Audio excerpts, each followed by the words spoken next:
Behold the Corsa VXR. It's the maddest, baddest small car Vauxhall has ever made.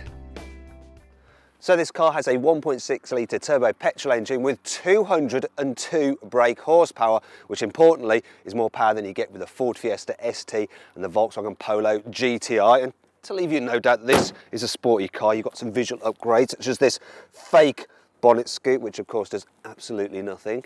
Down here you've got a sportier bumper, and if you notice here on the grille we've got some carbon fibre effect there, and that comes as part of a carbon fibre upgrade pack which only costs about £140 and also includes some carbon fibre wing mirrors. The VXR gets 17-inch alloys as standard. These are the upgraded 18 inches. You've got side skirts. Come here, you'll notice, yeah, you've got the obligatory hot hatch roof spoiler, and this car has a twin pipe Remus exhaust system. Inside you have the same smart dash as in the normal Corsa, but now there's a leather sports steering wheel and gear shifter, plus racy dials and some Recaro sport seats. Standard equipment includes xenon headlamps. You also get Bluetooth and a heated front windscreen, which makes it nice and easy to demist the car in the winter. There's also Vauxhall's touchscreen, so it's nice and easy to operate. And you also have something called IntelliLink, which allows you to connect your mobile phone to the car system and run various apps through it, such as tune-in radio. As with a normal Corsa, you get a big boot, which is available with an optional false floor. When fitted, this eliminates the large load lip and the step in the floor when you fold the rear seats down.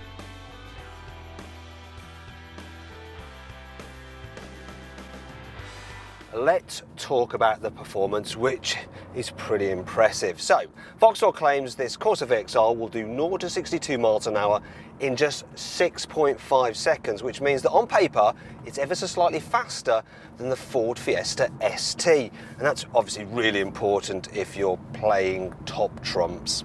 Yeah. The Corsa VXR has uprated suspension, steering and brakes to make the most of its added power. This little car just feels so eager and so alert. In fact, Vauxhall have given it a throttle response. It always feels like it's like straining at the leash and ready to go. The steering as well, the initial response is just so fast that you turn the wheel a bit and the nose is just darting into the corners. And then there's a gear shift, which is shorter than on the normal Corsa. Overall, the Corsa VXR is a very quick, fun little car, and it undercuts its rivals on price. However, there is one way to mess it all up. You see, for £2,400 you can have something called the Performance Pack, and that includes bigger brakes, a limited slip differential and some stiffer suspension. And you're probably thinking, oh yeah, I definitely need those.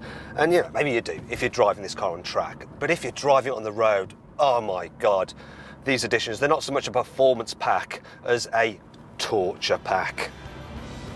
That's because the upgraded suspension is back-breakingly harsh. It makes the car skip about all over the place, which will actually make you slower on the road than in the normal VXR. Another irony is that while the upgraded exhaust may be tuned to within 1 decibel of the legal noise limit, the bland engine sound makes you wish it was just a little quieter. Another small problem are the limited cubby spaces, in particular the useless cup holders. And you might be thinking, why the heck does that matter on a hot hatch? Well, it does. There you are with your bottle of water, you put it into the cup holder, and then you think, oh, I need to overtake someone, so you accelerate, oh, and it goes everywhere, oh dear. Yeah, sorry about that, Vauxhall. It's your car's design, it's not my fault. Then there's the running costs. The 37 miles per gallon claimed economy is about 10 miles per gallon worse than all its rivals, and in reality you'll get even less, as I did. Then there's the fact that the Corsa VXR is only available in the 3-door body style, and the 3-door version of the Corsa has this rather large C-pillar, there you go, you can see it there, which creates quite a bit of a blind spot for the driver when they're trying to pull out at junctions. Also, the 3-door has a sloping roofline, which means that headroom in the back is tighter than on the 5-door version of the Corsa, which is a shame because knee room's actually very good. And in particular on this sporty VXR model, those wonderful sport seats, which are great for the front passenger and the driver, just aren't so great for the rear passengers because they totally block their view out of the front, and that means you're more likely to get car sick back here. And of course the biggest problem with the 3-door is that it's more of a palaver getting in and out of the back. So if you want a 5-door super mini hot hatch, you need to look at something like the VW Polo GTI. Now if you'll excuse me, I'm going to get out of the back in a rather ungainly manner.